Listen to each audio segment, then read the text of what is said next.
ಒಂಥರ ಆ ಸದನದಲ್ಲಿ ಲವಲವಿಕೆಯನ್ನು ನಿರ್ಮಾಣ ಮಾಡುವಂತ ಕೆಲಸ ಮಾಡ್ತಿದ್ರು. ತಾವು ಕೂಡ ಅವಾಗ ಇದ್ರಿ ಕಾಣಿಸ್ತತ್, 94 ಇದ್ರಿ ಕಾಣಿಸ್ತತ್. ತಾವು ಅವತ್ತಿನ ಡಿಬೇಟ್ ನನಗೆ ಇವತ್ತು ಕೂಡ ನೆನಪಾಗ್ತದೆ. ನಾನು ಆಮೇಲೆ ನೋಡ್ಲೇ ಇಲ್ಲ ಮುನಿಯಪ್ಪನವರೇ. ಜೆ.ಎಚ್. ಪಟೇಲ್ರು ಇದ್ರು ದೇವೇಗೌಡರ ನಂತರ. ಇಲ್ಲಿ ಬಹಳಷ್ಟು ಹಿರಿಯರು ಈ ಬೆಂಚಲ್ಲಿ ಇದ್ರು, ಸಿದ್ದರಾಮಯ್ಯನವರು ಸಹಿತ. ಇಲ್ಲಿ ಕೂಡ ಯಡಿಯೂರಪ್ಪನವರು, ಖರ್ಗೆಯವರು ಅವಾಗೆಲ್ಲ ನಾವು ನೋಡ್ತಾ ಇದ್ವಿ. ಎಷ್ಟು ಒಳ್ಳೆಯ ಡಿಬೇಟ್ ಅಂತ ಹೇಳಿದ್ರೆ ನಮಗೆ ಒಂದು ಟೀ ಕುಡಿಲಿಕ್ಕೆ ಹೋಗ್ಲಿಕ್ಕೂ ಬೇಜಾರಾಗೋದು. ಇಲ್ಲಿ ಅಮೂಲ್ಯವಾಗಿರ್ತಕ್ಕಂಥ ಡಿಬೇಟ್ ಆಗ್ತಾ ಇದೆ, ನಾವ್ಯಾಕೆ ಹೋಗ್ಬೇಕು ಅಂತೇಳಿ. ಆ ರೀತಿಯ ಒಂದು ಡಿಬೇಟು ಈಗ ಕಾಣ್ತಾ ಇಲ್ಲ. ನಮಗೆ ಬೇಜಾರಾಗುತ್ತೆ. ನಾನು 94 ನಾವು ಎಲೆಕ್ಟ್ ಆಗಿ ನಾನು 5ನೇ ಸಾರಿ ಸದನಕ್ಕೆ ಬರ್ತಾ ಇದ್ದೀನಿ.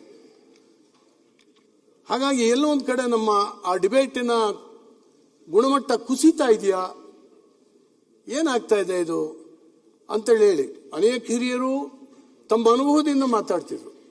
ಕಿರಿಯರು ಅಧ್ಯಯನ ಮಾಡಿ ಬಂದು ಮಾತಾಡ್ತಿದ್ರು. ನಾವೆಲ್ಲ ಈಗಾಗಲೇ ಸುನೀಲ್ ಕುಮಾರ್ ಹೇಳಿದ್ರು, ಹಿಂದಿನ ಬೆಂಚಲ್ಲಿ ಫಸ್ಟ್ ಕೂರ್ತಾ ಇದ್ವಿ, ಎಬ್ಬಿಸ್ತಾ ಇದ್ರು ನೀವು ಮಾತಾಡಬೇಕು ಅಂತ. ರಮೇಶ್ ಕುಮಾರ್ ನನಗೊಂದು ದಿವಸ ಕರೆದು ಹೇಳಿದ್ರು, ನೀವು ಶಾಂತವೇರಿ ಗೋಪಾಲ್ ಗೌಡರ ಕ್ಷೇತ್ರದಿಂದ ಬಂದವರು, ಅವ್ರ ಡಿಬೇಟ್ ಸ್ವಲ್ಪ ಓದಿ, ನೀವು ಅವ್ರು ಮಾತಾಡ್ದಂಗೆ ಮಾತಾಡಬೇಕು ಅಂದ್ರು. ಸ್ವಲ್ಪ ಈ ವಿರೋಧ ಪಕ್ಷ ಅದು ಇದು ಪಕ್ಷದ ಇದನ್ನ ಕಳ್ಕೊಂಡು ಇಲ್ಲೊಂದು ಹೆಲ್ತಿ ಡಿಬೇಟ್ ಆಗಬೇಕು ಅನ್ನುವಂಥ ಒಂದು ಕಾಳಜಿ ಏನಿತ್ತು ಅದು ನಮ್ಮನ್ನೆಲ್ಲ ತಯಾರು ಮಾಡ್ತು.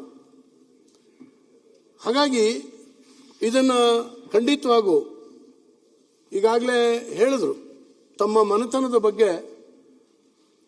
ನಮ್ಮ ಎಚ್.ಕೆ. ಪಾಟೀಲ್ ರಾದಿಯಾಗಿ ಎಲ್ಲರೂ ಕೂಡ ಮಾತಾಡಿದ್ರು. ನನಗೆ ಆಶ್ಚರ್ಯ ಆಯಿತು, ನಿಮ್ಮ ಇದನ್ನು ನಾನು ನೋಡ್ತಾ ಇದ್ದೆ. 150 ಜನರ ಅವಿಭಕ್ತ ಕುಟುಂಬ ನಿಮ್ಮದು. ಇವತ್ತು ನಮ್ಮ ರಾಜ್ಯದಲ್ಲಿ ಅವಿಭಕ್ತ ಕುಟುಂಬ ನೋಡಲಿಕ್ಕೆ ಸಾಧ್ಯ ಇಲ್ಲ. ನಮ್ಮಲ್ಲಿತ್ತು ಒಕ್ಕಲಿಗರಲ್ಲಿ, ಈಡಿಗರಲ್ಲಿ 100 ಜನ 150 ಜನ ಇದ್ದಂಥ ಕುಟುಂಬಗಳಿತ್ತು ಬಹಳ 30 ವರ್ಷ 40 ವರ್ಷದ ಹಿಂದೆ. ಆದರೆ ನಿಮ್ಮ ಕುಟುಂಬ ಇವತ್ತು ಕೂಡ 150 ಜನರ ಅವಿಭಕ್ತ ಕುಟುಂಬ ಅನ್ನುವಂಥದ್ದು ನೋಡಿದಾಗ ನಿಮಗೆ ಸಹಜವಾಗಿ ಬ್ಲಡ್ ಅಲ್ಲಿ ಬಂದಿರ್ತದೆ. ಸಹನೆ, ಕೂಡಿ ಬಾಳುವಂಥದ್ದು ಅವೆಲ್ಲವೂ ಕೂಡ ಬಂದಿರ್ತದೆ. ಹಾಗಾಗಿ ನೀವು ಆ ಪೀಠದಿಂದ ಯಶಸ್ವಿ ಆಗಲಿಕ್ಕೆ ಬಹುಶಃ ನಿಮ್ಮ ಮನೆತನವೂ ಕೂಡ ನಿಮಗೆ ಸಹಾಯ ಮಾಡುತ್ತೆ, ನಿಮ್ಮ ಹುಟ್ಟಿನ ಗುಣವೂ ಕೂಡ ನಿಮ್ಗೆ ಸಹಾಯ ಮಾಡ್ತದೆ ಅಂತ ಹೇಳಿ ನಾನು ಅಂದ್ಕೊಂಡಿದ್ದೇನೆ. ಬಹುಶಃ ಜೆ.ಎಚ್. ಪಟೇಲ್ರ ಒಂದು ಮುಖ್ಯಮಂತ್ರಿ ಪದ ಹೆಂಗ್ ನಡೆಸ್ತಾರೆ ಅಂತ ನಮ್ಗೆ ಗೊತ್ತಿಲ್ಲ. ಯಾಕಂದ್ರೆ ಜೆ.ಎಚ್. ಪಟೇಲ್ರು ಒಂಥರ ಈಸಿ ಗೋಯಿಂಗ್ ಮನುಷ್ಯ. ನಾವೆಲ್ಲ ನೋಡಿದಂಥವ್ರು ನಮ್ಮ ಶಿವಮೊಗ್ಗ ಜಿಲ್ಲೆ, ಮತ್ತು ನಾನು ಅವರಿಗೆ ಅತ್ಯಂತ ಆಪ್ತ. ಅವಾಗ ಸೋಷಿಯಲಿಸ್ಟ್ ಪಾರ್ಟಿ ಗೋಪಾಲ್ ಗೌಡ್ರ ಊರು, ಯಾವಾಗಲೂ ಕೂಡ ಸಂಪರ್ಕ. ನನಗೊಂದು ಅನುಮಾನ ಇತ್ತು. ಆದರೆ ಜೆ.ಎಚ್. ಪಟೇಲ್ರು ಯಶಸ್ವಿ ಆದರು. ಹೇಗೆ ಅಂದರೆ ಅವ್ರ ಹಿಂದಕ್ಕೆ ಒಬ್ಬರು ಬಿ.ಎಸ್. ಪಾಟೀಲ್ರಿದ್ರು. ನಾನು ಅವರ ಶ್ರಮ ನೋಡ್ತಾ ಇದ್ದೆ, ಹೇಗಾಗ್ತಾ ಇದೆ ಅಂತೇಳಿ. ಒಂಥರ ಶ್ಯಾಡೋ ಒಬ್ಬ ಮುಖ್ಯಮಂತ್ರಿ ಆಗಿಯೇ ಒಂಥರ ಕೆಲಸ ಮಾಡ್ತಾ ಇದ್ರು ಅವ್ರ ಜೊತೆಗೆ. ಹಾಗಾಗಿ ಅವತ್ತು ಯಶಸ್ವಿ ಆದರು. ನನಗೆ ಆಶ್ಚರ್ಯ ಆಗ್ತದೆ, ನಿಮ್ಮ ಕುಟುಂಬದಲ್ಲಿ ಯಾರೆಲ್ಲ ಎಷ್ಟೆಷ್ಟು ಜನ ಈ ರೀತಿ ಈ ಸಾರ್ವಜನಿಕ ಒಂದು ಇದಕ್ಕೆ ಕೆಲಸ ಮಾಡ್ತಾ ಇದ್ದಾರೆ, ಯಾವ ರೀತಿ ಕೆಲಸ ಮಾಡ್ತಾ ಇದ್ದಾರೆ ಅಂತ ಹೇಳಿ. ಹಾಗಾಗಿ ಮತ್ತೊಂದು ನನ್ನ ವಿನಂತಿ ಏನು ಅಂದರೆ, ಇತ್ತೀಚೆಗೆ ಅಧಿಕಾರಿಗಳಿಗೂ ಏನಾಗಿದೆ ಗೊತ್ತಿಲ್ಲ, ಹಾಕದಂಥ ಪ್ರಶ್ನೆಗಳಿಗೆ ಅಷ್ಟು ಉತ್ತರ ಬರೋದೇ ಇಲ್ಲ. ಬೇರೆ ಬೇರೆ ಇದನ್ನು ನಾವು ಪ್ರಸ್ತಾಪ ಮಾಡಿದಾಗಲೂ ಕೂಡ ಉತ್ತರಗಳು ಬರೋದಿಲ್ಲ. ಇದನ್ನ ನೀವು ಹಿಡಿದು ಜಗ್ಗಿಸ್ಬೇಕು. ಇಲ್ಲದ್ರೆ ಇಲ್ಲಿ ವೇಸ್ಟ್ ಆಗ್ತದೆ, ಅನಾವಶ್ಯಕ ಆಗ್ತದೆ. ನಾವೇನೋ ಒಂದು ಉದ್ದೇಶ ಇಟ್ಕೊಂಡು ಪ್ರಶ್ನೆ ಹಾಕ್ತೀವಿ, ಕಾಲಿಂಗ್ ಅಟೆನ್ಷನ್ ಹಾಕ್ತೀವಿ, ಇನ್ನೊಂದು ಹಾಕ್ತೀವಿ, 0 ಅವರು, ಇದಕ್ಕೆಲ್ಲ ಉತ್ತರ ಬರದೇ ಇರುವಂಥದ್ದು ಅನೇಕ ಸಂದರ್ಭಗಳಿದ್ದಾವೆ. ಕ್ವಶನ್ಗಳಿಗೆ ಶೇಕಡ ಎಷ್ಟಾಗ್ತದೆ ಅಂತ ಹೇಳಿದ್ರೆ 75% ಉತ್ತರ ಬರೋದಿಲ್ಲ.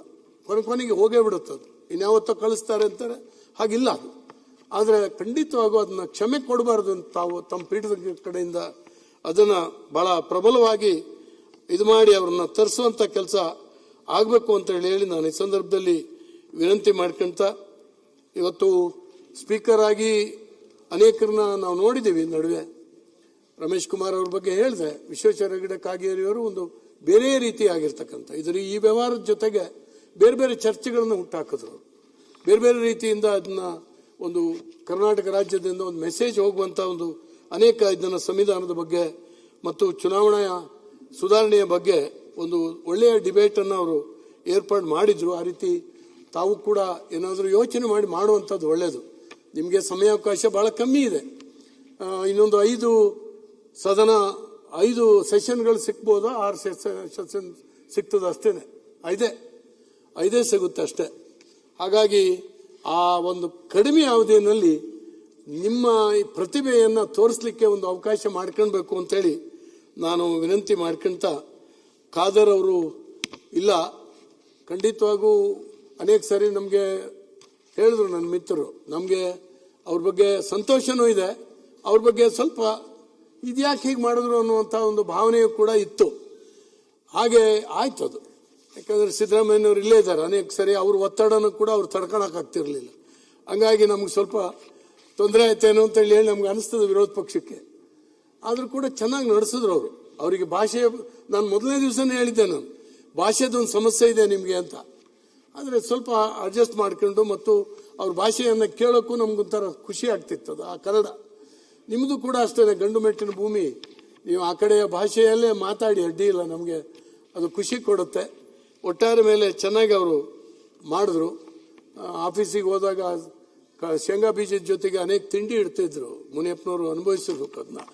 ಹಾಗಾಗಿ ಅವ್ರು ಕಚೇರಿಗೆ ಹೋಗೋದೇ ಒಂದು ಖುಷಿ ಕೊಡ್ತಾ ಇತ್ತು ನಮಗೆ.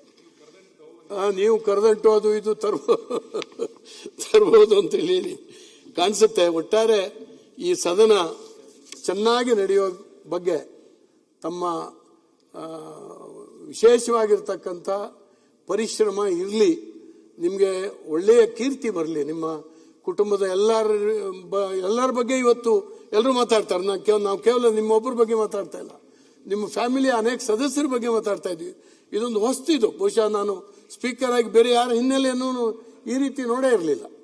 ಫಸ್ಟ್ ಟೈಮ್ ಅದನ್ನ ನಾವು ನೋಡ್ತಾ ಇದ್ದೀವಿ. ಮತ್ತು ಆ ಚೇರಿಗೂ ಒಂದು ಭೂಷಣ ಸರ್, ನೀವು ಆ ಬಿಳಿ ತಲೆ, ನೀವು ಕೂತಿರ್ತಕ್ಕಂಥ ಗಾಂಭೀರ್ಯತೆ ನೋಡಿದಾಗ ಒಂದು ಸುಂದರವಾದಂಥ ಒಂದು ಇದು ನಿಮ್ದು ವರ್ಚಸ್ಸು. ಇದು ಗದಗ್ನವ್ರದೆಲ್ಲ ಬಿಳಿ ತಲೆ ಯಾಕೆ ಅಂತ ಒಂದು ಚರ್ಚೆ ಯೋಚನೆ ಬರ್ತಾ ಇದೆ. ಗದಗ್ನವ್ರದ್ದೆಲ್ಲ ಬಿಳಿ ತಲೆ, ನಿಮ್ದು ಎಲ್ಲ ಬಿಳಿ ತಲೆಗಳೇ ಇದೆ, ಇದರಿಂದ ಏನಿದೆ ಅಂತ. ಆದ್ರೆ ನಿಮ್ಮ ಹಿರಿತನ, ನಿಮ್ಮ ಪಕ್ವತೆ ಇದನ್ನ ತೋರಿಸುತ್ತೆ. ಆ ಚೇರಿಗೊಂದು ಭೂಷಣ ತಾವು.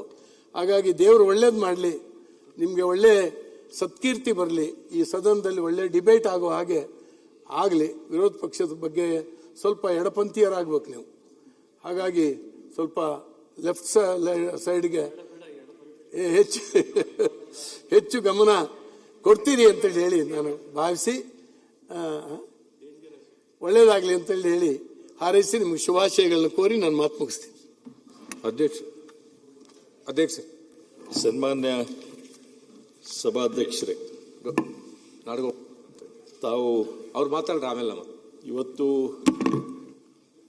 ಅಧ್ಯಕ್ಷ ಪೀಠವನ್ನು ವಹಿಸಿಕೊಂಡು ನಮ್ಮೆಲ್ಲರ ಜವಾಬ್ದಾರಿಯನ್ನು